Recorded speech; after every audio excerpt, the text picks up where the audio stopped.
So the final episode of അബ്രോഡിലെ nurses വിശേഷങ്ങളുമായി നമ്മളുടെ കൂടെ ഉള്ളത് ഇനാരയാണ്. സോ നമ്മൾ കുറേ സംസാരിച്ചത് ജോബിനെ കുറിച്ചിട്ടുള്ള കാര്യങ്ങളാണ് നമ്മൾ സംസാരിച്ചത്. നമുക്കിനി അവിടെയുള്ള സ്റ്റുഡൻസിനെ കുറിച്ചിട്ട് കൂടുതലായിട്ട് സംസാരിക്കാം. ഞാൻ ഹസ്ബൻഡിൻ്റെ അടുത്ത് വേറൊരു കാര്യം ചോദിക്കാം.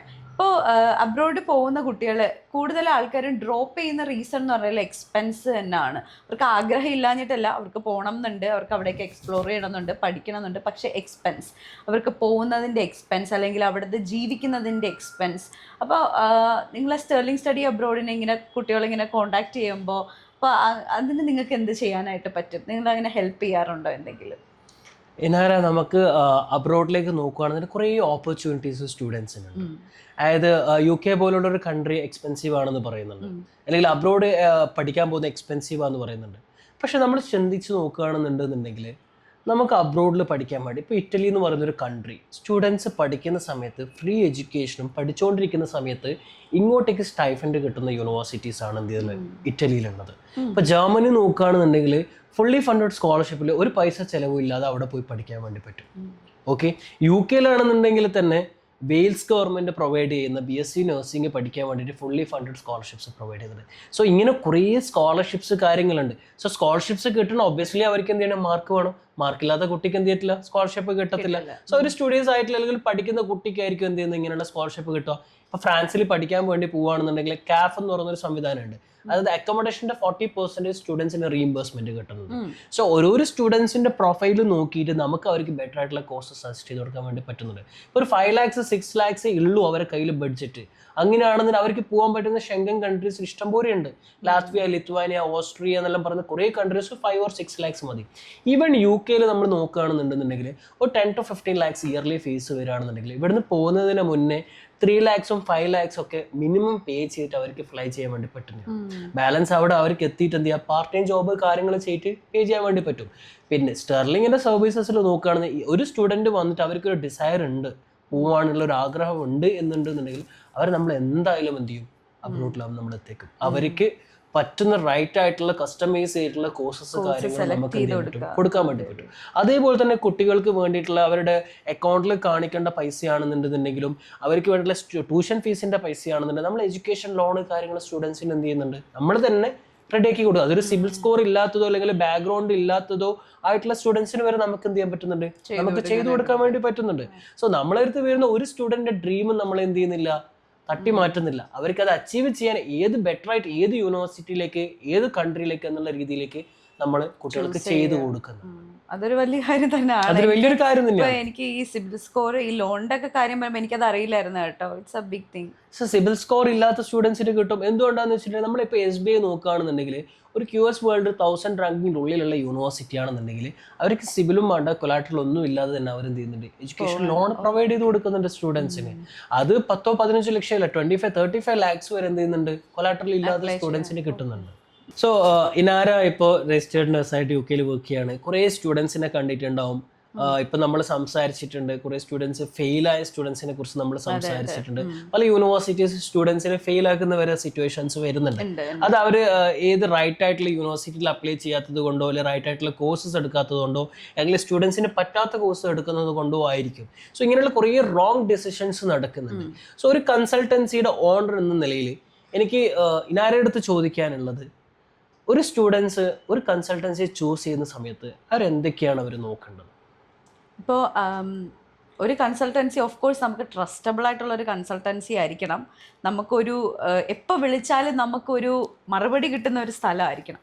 ഇപ്പോൾ സ്റ്റെർലിംഗ് ആണെങ്കിൽ എനിക്കറിയാം ബ്രിട്ടീഷ് കൗൺസിൽ സർട്ടിഫൈഡ് ആയിട്ടുള്ള ഏജൻസിയാണ്. അപ്പോൾ ഞാൻ നിങ്ങളോടാണ് ആക്ച്വലി ചോദിക്കാനുള്ളത്, നിങ്ങൾ എന്തൊക്കെയാണ് നമ്മുടെ സ്റ്റുഡൻസിന് ഓഫർ ചെയ്യുന്നത്? അവർക്ക് എന്തുമാത്രം ട്രസ്റ്റോട് കൂടി നിങ്ങളെ അടുത്ത് അപ്രോച്ച് ചെയ്യാൻ പറ്റും? അത് ഹസ്നുവാണ് ആക്ച്വലി എനിക്ക് പറഞ്ഞു തരേണ്ടത്. ട്രസ്റ്റ് എന്ന് പറയുന്നതാണ് മെയിൻ ഫാക്ടർ.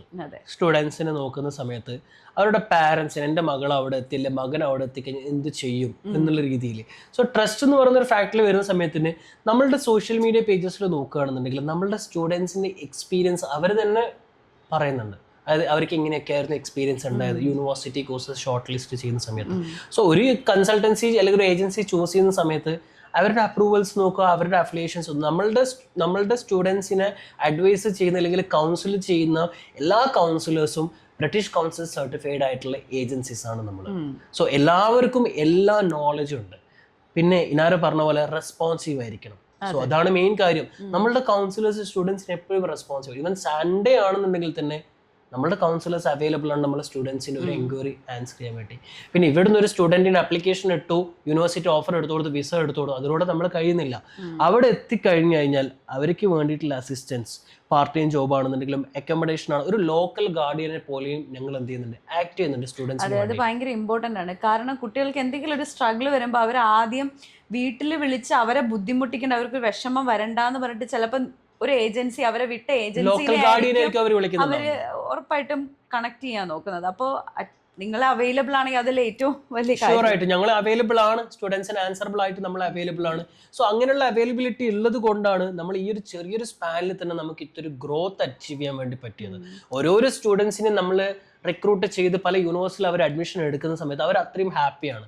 സോ ആ ഹാപ്പി ആയിട്ടുള്ള സ്റ്റുഡൻസ് തന്നെയാണ് നമുക്ക് എന്ത് അടുത്ത സ്റ്റുഡൻസിനെ നമുക്ക് കൊണ്ടുതരുന്നത്. അതായത് എൻ്റെ ഒരു ഫ്രണ്ടിന് അഡ്മിഷൻ വേണം, അല്ലെങ്കിൽ ഈ ഒരു യൂണിവേഴ്സിറ്റിയിലേക്ക് ചെയ്യണം, അല്ലെങ്കിൽ ഈ സ്റ്റെർലിങ്ങിനെ കോൺടാക്ട് ചെയ്തോളൂ, അവരാണ് എൻ്റെ പ്രൊസീജിയർ ചെയ്തു തന്നത് എന്നുള്ള രീതിയിലത്തെ റെഫറൻസ് കാര്യങ്ങൾ ഇത് തരുന്നത്. സോ ഈവൻ ഇന്നിപ്പോൾ ഇനാരയുടെ കൂടെ വന്ന ആളുടെ ബ്രദറിന്റെ അഡ്മിഷൻസ് വരെ നമ്മളിപ്പം ചെയ്തു കൊടുത്തത് ഇനാരെയും നമ്മളുള്ളൊരു ബന്ധം കൊണ്ടാണ് ഇത് അവർക്ക് അഡ്മിഷൻസ് നമ്മൾ ചെയ്തു കൊടുക്കാൻ വേണ്ടി പറ്റിയത്. നമ്മളുടെ ആ ഒരു നെറ്റ്വർക്കിൽ നിങ്ങൾക്ക് അറിയാം സ്റ്റെർലിങ്ങിന്റെ എക്സ്പീരിയൻസ് എങ്ങനെ ഉണ്ടായിരുന്നു എന്നുള്ളത്. നിങ്ങൾ കുറേ നമ്മളുടെ സ്റ്റുഡൻസിനെ കണ്ടാണ്. സോ ഇനാരെ തന്നെ പേഴ്സണലി നിങ്ങളുടെ ഫ്രണ്ടിന്റെ അനിയന അഡ്മിഷൻ എടുക്കാൻ സ്റ്റെർലിങ്ങിലേക്കാണ് വന്നത്. എന്തുകൊണ്ടാണ് റീസൺ? ഇനാരൊക്കെ അറിയാം സ്റ്റെർലിംഗ് എത്രത്തോളം പ്രൊഡക്റ്റീവായിട്ട് സ്റ്റുഡൻസിലെ ഹെൽപ്പ്, അസിസ്റ്റൻസ് കാര്യങ്ങൾ ചെയ്തു കൊടുക്കുന്നുണ്ട് എന്നുള്ളത്. നമ്മൾ പല കാര്യങ്ങളും ഡിസ്കസ് ചെയ്തു. സ്റ്റുഡൻസിൻ്റെ ലിവിങ് ആണെന്നുണ്ടെങ്കിലും അവരുടെ യൂണിവേഴ്സിറ്റിനെ കുറിച്ചിട്ടാണെന്നുണ്ടെങ്കിലും ഒരു രജിസ്റ്റേർഡ് നേഴ്സായിട്ടുള്ള ഇനാരയുടെ എക്സ്പീരിയൻസ്, UK എക്സ്പീരിയൻസ്, അവിടുത്തെ അപ്ലൈ ചെയ്ത എക്സ്പീരിയൻസ്, അവിടെ പഠിച്ചുകൊണ്ടിരിക്കുന്ന സ്റ്റുഡൻസിൻ്റെ എക്സ്പീരിയൻസ്, ഇനി പഠിക്കാൻ പോകുന്ന സ്റ്റുഡൻസിൻ്റെ experience. So Inara, thank you so much. ഇതൊരു വലിയ ഒരു ഫീഡ്ബാക്ക് ആണ് ഒരു നഴ്സസിന്റെ കയ്യിൽ നിന്ന് കിട്ടുമെന്ന് പറയുന്നത്. അതെ, ഞാൻ ആക്ച്വലി ഇത് ആർക്കെങ്കിലും യൂസ്ഫുൾ, ഹസ്ബൻഡ് എൻ്റെ അടുത്ത് ഇത് പറഞ്ഞപ്പോഴേ ഞാൻ ആർക്കെങ്കിലും ഒരാൾക്കെങ്കിലും ഇത് യൂസ്ഫുൾ ആവുന്നുണ്ട്. കാരണം കുറേ പേര് കൺഫ്യൂഷൻ അടിച്ച് നിൽക്കുമായിരിക്കും, എന്താ ഇത് പോണോ പോണ്ടേ, ഇതൊരു അൺവാണ്ടഡ് എക്സ്പെൻസ് ആവോ ഇല്ലയോ. അങ്ങനെയല്ല, നിങ്ങൾ കഷ്ടപ്പെടാൻ കുറച്ച് തയ്യാറാണോ, നിങ്ങൾക്ക് നല്ലൊരു ജോബ് ഓപ്പർച്യൂണിറ്റി ആണിത്. നഴ്സിംഗ് എന്ന് പറഞ്ഞാൽ ഞാൻ ആദ്യമൊക്കെ പഠിക്കുന്ന സമയത്ത് ഭയങ്കര ഒരു ഇതെന്താണെന്ന് ഫീൽ ചെയ്തിട്ടുണ്ട്. ഇപ്പം എന്നെ പിടിച്ച് നിർത്തുന്ന എൻ്റെ പ്രൊഫഷനാണ്, തീർച്ചയായിട്ടും പ്രൊഫഷനാണ്. അതുകൊണ്ട് നിങ്ങൾ ഡബിൾ മൈൻഡിലിരിക്കാതെ ഒരു ഡിസിഷൻ എടുക്കുക. കറക്റ്റായിട്ടുള്ളൊരു നമ്മളെ ഹെൽപ്പിംഗ്, ഇതുപോലുള്ള ഒരു സ്റ്റെർലിംഗ് പോലുള്ള ഒരു ഏജൻസി അപ്രോച്ച് ചെയ്യാന്നുള്ളതാണ് ഏറ്റവും നല്ല കാര്യം. അപ്രോച്ച് ചെയ്യുക, നിങ്ങൾക്ക് നിങ്ങളുടെ ഡൗട്ട്സ് എല്ലാം ചോദിക്കുക, നിങ്ങൾക്ക് എന്തൊക്കെയാണോ നിങ്ങളുടെ ഉള്ളിലുള്ള കാര്യങ്ങൾ അതൊക്കെ ചോദിക്കുക, ക്ലിയർ ചെയ്യുക, കൂടുതൽ കൺഫ്യൂസ് ആയിട്ട് നിൽക്കാതിരിക്കുക. പിടിച്ചു നിർത്തുന്നതിന്റെ ഒരു മെയിൻ റീസൺ സാലറിയും കൂടി ആയിരിക്കും അല്ലേ? തീർച്ചയായിട്ടും നമുക്ക് ജീവിക്കാൻ പൈസ വേണമല്ലോ, കാശാണല്ലോ നമ്മുടെ ഒരു പണ്ട് നമുക്ക് കിട്ടുന്ന ഒരു വിലയല്ല. പൈസ ഉള്ളപ്പോൾ നമുക്ക് വിലയാണ്. അത് പേഴ്സണലായിട്ട് ഫ്രീഡാണ്, നമുക്കൊരു വിലയാണ്, നമുക്കൊരു നമ്മളെ വീട്ടുകാരെ നോക്കാൻ പറ്റാന്നൊക്കെ പറയുന്നത് തീർച്ചയായിട്ടും. പ്രത്യേകിച്ച് ഒരു പെൺകുട്ടി ഒരു ഫാമിലി നോക്കാന്ന് പറയുന്നത് it's a very big thing. എന്നെ സംബന്ധിച്ച് അതൊരു വലിയ കാര്യമാണ്. അതുപോലെ സ്വപ്നം കാണുന്ന ഒരുപാട് പെൺകുട്ടികൾ കാണും, പ്രത്യേകിച്ച് നഴ്സിംഗ് പെർസ്യൂ ചെയ്യാനായിട്ട് ആഗ്രഹിക്കുന്നു. ഗോ വിത്ത് യുവർ ഡ്രീംസ്, അത്ര എനിക്ക് പറയാനുള്ളൂ. Thank you so much Inara. ലൈഫിൽ വലിയ വലിയ അച്ചീവ്മെന്റ്സ് ഉണ്ടാവട്ടെ പ്രാർത്ഥിക്കുന്നു. So thank you so much for your time. ഇനി ഈ വീക്ക് ഇനി 10 ഡേയ്സും കൂടിയാണ് നാട്ടിലുള്ളൂ അല്ലേ? ഞാൻ പോവാറായി, ഇനിയും സമ്പാദിക്കാനും പോവാറായിട്ടുണ്ടെന്നുള്ള രീതിയിൽ. Once again, thank you so much, Inara. Thank you so much. Take care.